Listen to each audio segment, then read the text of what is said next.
In the long corridors of history, some names echo loudly, while others, no less brilliant, are softened by time, hidden in the shadows of more frequently celebrated figures.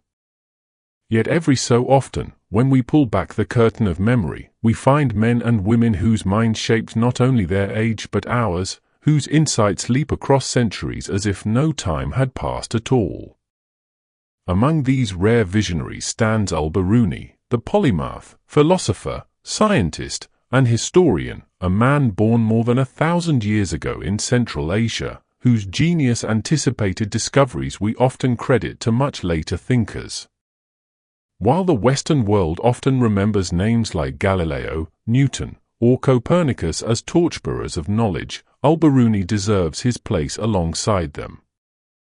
He was a man who refused to limit his intellect to one field, roaming across astronomy, mathematics, geography, medicine, philosophy, history, and even comparative religion, always with a restless hunger for truth.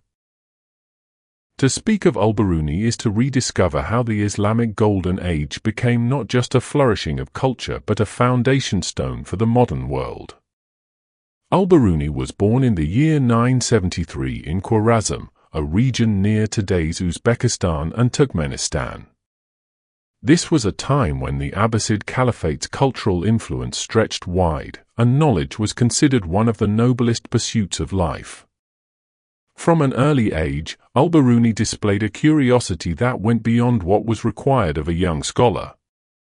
He was fascinated by the stars, not merely in the mystical sense but with scientific rigor. In an age when many still explained the heavens with mythology, Al-Biruni used observation, measurement, and mathematics to uncover truths about the universe. His genius was not only in recording knowledge but in questioning it, refining it, and pushing it further. His early works were in astronomy, where he designed instruments to measure the positions of celestial bodies with remarkable accuracy. Imagine this, a man in the 11th century calculating the Earth's radius so closely to the modern value that it astonishes scientists even today. He understood that the Earth was round, he measured the inclination of the Earth's axis, and he explored the possibility of the Earth rotating on its axis centuries before Copernicus put forward his heliocentric model. In fact, Al-Biruni openly considered the idea that the Earth might move around the Sun, something revolutionary for his time. His approach was always cautious, not driven by dogma but by evidence. He often wrote that one must not fall in love with theories, but rather test them with reason and observation. But Al-Biruni was not just an astronomer. His curiosity spilled into every corner of knowledge. He became one of the earliest pioneers of geology, writing about how mountains were formed, how rivers carved their paths, and how fossils pointed to a much older Earth than many assumed. He studied the behavior of minerals and metals, laying groundwork for later studies in chemistry. In medicine, he wrote extensively about pharmacology, detailing hundreds of plants and their medicinal properties. His works influenced physicians for centuries. This universal curiosity earned him the title of one of the greatest polymaths in human history. One of the most fascinating aspects of Al-Biruni's life is his journey to India. When Mahmud of Ghazni invaded northern India, Al-Biruni traveled with the campaigns and spent years immersed in Indian culture.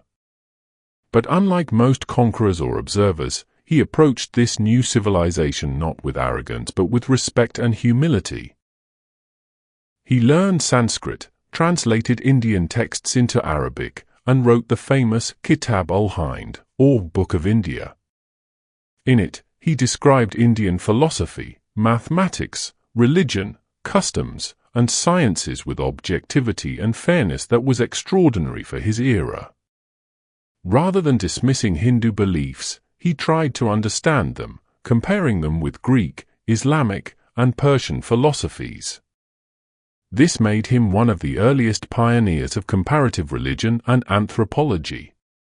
Al-Biruni recognized that truth and wisdom are not confined to one culture, one faith, or one civilization, but are scattered across humanity.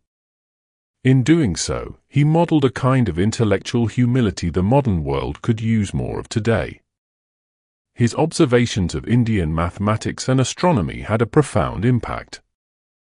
He described the decimal system and the concept of zero, which had originated in India, and he helped spread these ideas across the Islamic world and eventually to Europe. Without zero, without the decimal system, modern science and technology would be unimaginable. Al-Biruni, by acting as a bridge between civilizations, helped carry these insights forward. What made Al-Biruni truly remarkable was his method. He was not content with blind acceptance, he insisted on experiment, observation, and verification. At a time when much of the world still relied on authority or tradition, Al-Biruni was practicing what we would now call the scientific method. He emphasized that knowledge must be tested and that scholars must free themselves from prejudice. He even warned against cultural bias, stating that one must step into the shoes of another people to truly understand them. In this sense, he was not only a scientist but a philosopher of science, anticipating principles we now consider essential to scholarship. His works are staggering in number. He wrote more than 150 books and treatises, many of which sadly have been lost, but those that survive reveal a mind of almost limitless scope. His Canon Marzudi, an astronomical encyclopedia, gathered the knowledge of his time while adding his own groundbreaking insights. His writings on geography were so precise that he could calculate the longitude and latitude of cities with remarkable accuracy. He even suggested the existence of landmasses beyond the Atlantic and Pacific Oceans, hinting at the possibility of the Americas long before Europeans stumbled upon them. Al-Biruni's vision of civilization was equally profound. He believed that knowledge was a universal treasure belonging to no single people. He resisted dogma and valued truth wherever it was found. In an age of empires and conquests, he quietly built bridges of understanding. When many looked at foreign cultures with suspicion, he sought connection.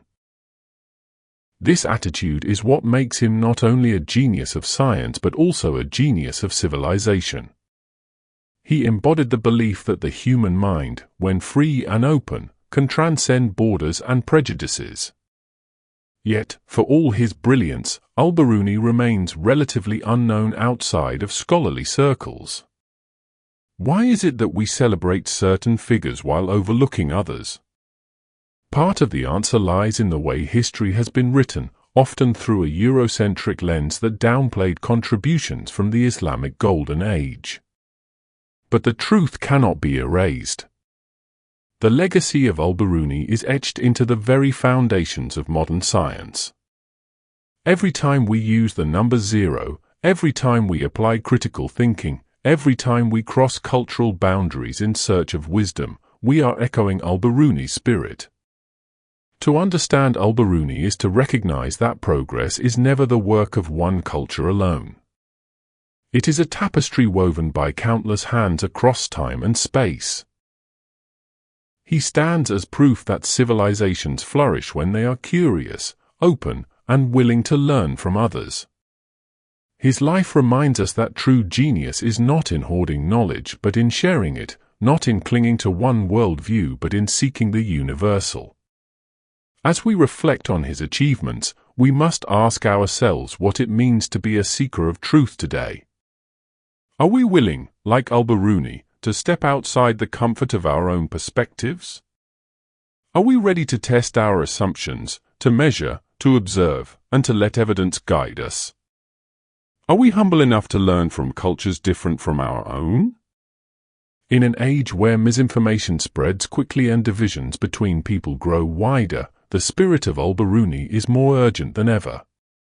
He shows us that science without humility is arrogance, but science with humility is civilization. His story also reminds us that knowledge can survive conquest, time, and neglect, but it requires guardians. Al-Biruni was such a guardian, carrying forward the wisdom of the ancients and adding his own brilliance to the chain of human progress. Today, we are his heirs, whether we know his name or not. We live in a world shaped by ideas he helped preserve and expand. When we look at the stars, when we calculate distances with precision, when we build bridges across cultures, when we seek the truth with open minds, we are, in some way, walking in the footsteps of this forgotten genius. Al-Biruni may not be as celebrated as Galileo or Newton, but his legacy is no less vital. To bring his name back into the light is not just an act of remembering, it is an act of justice. It is to honor one of humanity's greatest seekers of truth, a man who refused to be confined by borders, by dogma, or by time itself. Al-Biruni's life is a challenge to us. It asks, will we remain prisoners of our prejudices, or will we, like him, open our minds to the vastness of knowledge? Will we cling to ignorance, or will we dare to measure the earth, the stars, and our own assumptions with the courage of reason? His example calls us not just to admire the past but to build a future where curiosity, humility, and wisdom once again guide our civilization. So let us remember Al-Biruni not as a relic of history but as a companion in our ongoing journey toward truth. Let us see in his work the spark of a mind that belonged to all humanity, not bound by creed or geography, but free, universal, infinite. For in honoring Al-Biruni, we honor the very spirit of science, of philosophy, and of civilization itself.